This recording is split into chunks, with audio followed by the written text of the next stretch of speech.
Good morning students. Welcome back to your computer class. Your result has come out and I hope you have finalized your subject combination for ISC. The students those who have not yet purchased computer book, buy it first because from next month onwards I will not provide any scanned copy of your book as study material. Now in today's class we will start the second chapter, that is propositional logic and hardware. So let's start. Chapter 2, Propositional Logic and Hardware. So what is propositional logic? A propositional logic represents logic through propositions and logical connectives. We may define proposition as an elementary atomic sentence that may either take true value or false value but may not take any other value. See, these are few examples of proposition. It is raining. This is one sentence or statement or proposition. It is a proposition as it may either be true or false. It is raining. Yes. It is raining. No means true or false. Yes means true. No means false. Again, India is a continent. So this is proposition as it is false. So the statement which gives answer in true or false, that is proposition. And if we ask this like question, what did you eat? What is your name? How are you? So we will not get answer in true or false. So they are not proposition. Propositions are also called sentences or statements. So here the definition of the proposition is given in your book. A proposition is an elementary atomic sentence that may either be true or false but may take no other value. Propositions are of two types. One is simple proposition, another one is compound proposition. A simple proposition is one that doesn't contain any other proposition as a part. We will use a lowercase letter to represent simple proposition. P, Q, R, A, B, X, Y, etc. And a compound proposition is a proposition which consists of two or more simple or other compound proposition. So this simple or compound proposition which makes a compound propositions are called the component of that compound proposition. Examples are given here. It is raining and wind is blowing. So it is raining is one simple proposition, wind is blowing is another simple proposition, and is a connective which connects these two simple propositions into a compound proposition. Take it or leave it. Here take it is a proposition, leave it is another proposition. Here or is a connective which connects take it and leave it, these two simple propositions. Another one, if you work hard then you will be rewarded. Here if then is a connective which connects you work hard, one simple proposition, with another simple proposition, you will be rewarded. So what is connective? Connective is also called operator that joins simple propositions into compound propositions and joins compound proposition into larger compound propositions. Now these are the symbols. So we will learn these connectives here. Different types of connectives or operators used in propositional logics are given below. First one is disjunctive. It is also called OR operator. It is represented by the symbol plus or this V-like symbol. This disjunctive operators connects two propositions into a single proposition. So disjunction means any one of these two simple propositions is true or both the simple propositions are true. How to write a proposition using disjunctive operator? P plus Q. Here P is one simple proposition, Q is another simple proposition. Or we can write P, V, Q or P or Q. It means either P is true or Q is true or both are true. That means disjunction will return true if any one of them is true or both are true. Only it will return false when both are false. Then conjunctive is also called AND operator. It is represented by a symbol dot, ampersand or caret symbol. It is also called exponent symbol. Conjunction gives true if both the component proposition or arguments are true. Like P dot Q or P ampersand Q or P and Q or P caret Q will give true if P and Q both are true. If any one of them is false means it will return false. Then next connective is conditional, which is also called if then or implication. It is represented by this symbol, implication symbol. This looks like right arrow. Implication means if one argument is true then other argument is true. P conditional Q. How to write the symbolic statement? See here, this or this, anyone you can use. Means if P then Q. It means if P is true then Q is true. Next is biconditional. It is also called if and only if or equivalence. It is represented by this two-headed arrow or this three lines. This is equivalence symbol. See here, equivalence or biconditional means either both arguments are true or both are false. P biconditional Q. This way we will write the statement. Means if and only if P is true then Q is true. Its meaning is P and Q are either both true or both false. Now last is negation operator. This is the only operator which is not connective. It is also called not. It is represented by this tilde symbol or apostrophe symbol or bar symbol. It is an operator that works on single statement only and doesn't join two or more statements. Tilde P or P apostrophe or P bar means not P. Its meaning is P is false. That means if P is true, then not P means it is false. So here summary has given. You can go through all the lines of this book. Now one very important term, that is well-formed formula. This already we have learned. Proposition or statement or sentence is also called well-formed formula. This is another term we can use for proposition. We may also call well-formed formulae to refer a proposition. Every simple or compound proposition may take an either true value or false value. This true, which is denoted by 1, and false, which is denoted by 0, are also called truth values. So we may define truth value as truth or falsity of a proposition. That means truth value of a statement is its truth or falsity. All meaningful statements in computer have truth values, whether they are simple or compound or asserted or negated. That is, a P, which is a proposition, is either true or false. So here it is written the definition: truth value is defined as a truth or falsity of a proposition.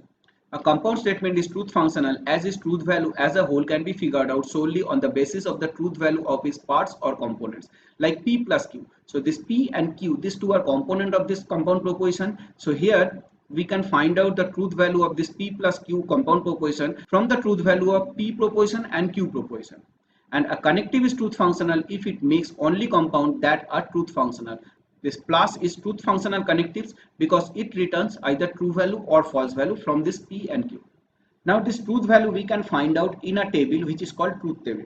A truth table is a complete list of possible truth values of a proposition. Now how many simple propositions we will use to make a compound proposition, based on that we can find out how many possible combination can be made, and for them what truth value we will get. So for that we have to make one table which we will learn now. First one is negation, which is not a connective, we know. This is only an operator. It works on single proposition like P or A. If P is 0, not P means 1. If P is 1, then not 1 means 0. See here, this is the truth table where only one input and one output. So P is 0, then P naught will be 1, and if P is 1, then P naught will be 0. And not P for P. Why? If P is 1, then not 1 means 0, then not 0 means 1. So we are getting back P from not P. Then disjunction, that is OR operator. This OR connectives works on two or more propositions. The compound P plus Q has two component propositions P and Q, each of which can be true or false. So there are four possible combinations. 2 to the power 2 means, why this 2 to the power 2? Because in logic system we have two values 0 and 1. And how many inputs? 2 inputs. So 2 to the power 2 for 4. Like here it is given in the notes. If a compound has n distinct components, there will be 2 to the power n possible combination for a truth table. And to write down this 2 to the power n possible combination, we have to make 2 to the power n rows in the truth table. Like here P plus Q, how many inputs? 2 inputs, P and Q. So using P and Q, we can make four possible combinations: 0, 0, 0, 1, 1, 0 and 1, 1. So here two input columns and one output columns, because any connectives gives one output, and for that you have to draw one output column in the truth table. So for 0, 0, 0, 1, 1, 0 and 1, 1, we have to draw four rows, and here for four possible combinations we will get outputs. So OR operator always returns 0 if both the inputs are 0. So P0, Q0 for 0, otherwise any case it will give 1. That means if any one of the input is 1, it will return 1. So in this case only we have to remember that when both the inputs are 0, output will be 0, otherwise 1. Then conjunction, which is AND connectives. See, it also works on two or more inputs and returns one output. So if both the inputs are 1, it will return 1, otherwise always 0. See here, P, Q, P into Q. P into Q means AND operation. This dot denotes that this is conjunction. Now P0, Q0 for 0, P0, Q1 for 0, P1, Q0 for 0, and P1, Q1 for 1. When both the inputs are 1, output will be 1. If any one input is 0, that means output will be 0. Next is implication, which is also called if then or conditional. So it also works on two inputs and returns one output. In an implication statement, P conditional Q will be interpreted as if P then Q. Here P, which is the if statement, is called antecedent, and the Q, which is then part, is called consequent. So if P then Q means antecedent conditional consequent. This statement P conditional Q will be false when P is true and Q is false. For all other input combination, it will be true. See here, 0, 0 for 1, 0, 1 for 1, 1, 1 for 1. Only P conditional Q, when P is 1, Q is 0, then it is 0. That means if antecedent is 1 and consequent is 0, then the result becomes 0. The last one is equivalence, which is if and only if, is also called biconditional. A biconditional results into false when one of its component proposition is true and other one is false. That is, P biconditional Q will be 0 when P is 0 and Q is 1, or P is 1 and Q is 0. When both are same, it will result 1. See here, 0, 0, same, 1. 1, 1, they are also same, output is 1. When the inputs are different, P is 0, Q is 1, or P is 1, Q is 0, then output will be 0. A equivalence statement P biconditional Q may also be expressed as PQ plus P naught Q naught. Remember this expression, which will help you to solve the Boolean algebra. Now we will learn different type of propositions. First one is contingencies. So this is a proposition that have some combinations of ones and zeros in their truth table column. So truth table column is what? The final column, which is called output column. Input columns are not truth table column. Like here, this is one truth table. So in this truth table, this is the final column or output column. This column is called truth table column. In this truth table column, we will get output either in 1 or 0. So contingencies are the propositions that have some combinations of ones and zeros in this truth table column. So this truth table is contingencies because here we have 2 ones and 2 zeros. Next is tautologies. This is the proposition having nothing but ones in their truth table column. In this truth table, if we get all ones in this truth table column or in final column, that means the expression is tautology. And next is contradiction, which is just opposite of tautology. It's also called fallacy.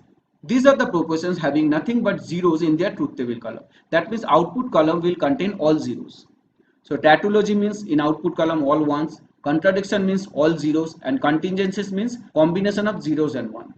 Next is consistent statement. Two statements are consistent if and only if their conjunction is not a contradiction. Conjunction means their AND operation. That means their AND operation may give tautology or contingencies but not contradiction.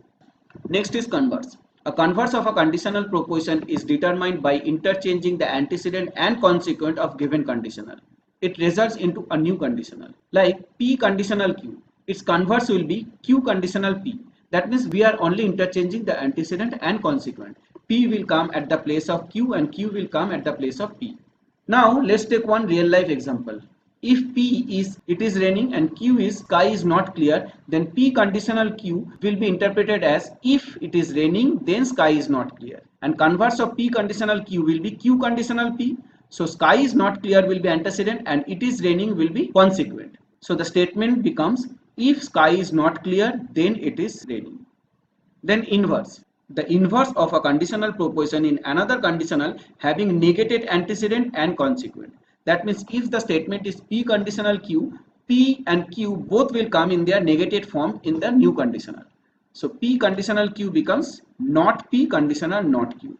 If P is it is raining and Q is sky is not clear, then P conditional Q means if it is raining then sky is not clear, and the inverse of P conditional Q will be not P conditional not Q. So it will be the complement form of P. P was it is raining, it will become it is not raining, and complements of Q will be sky is clear. So the statement will be if it is not raining then sky is clear.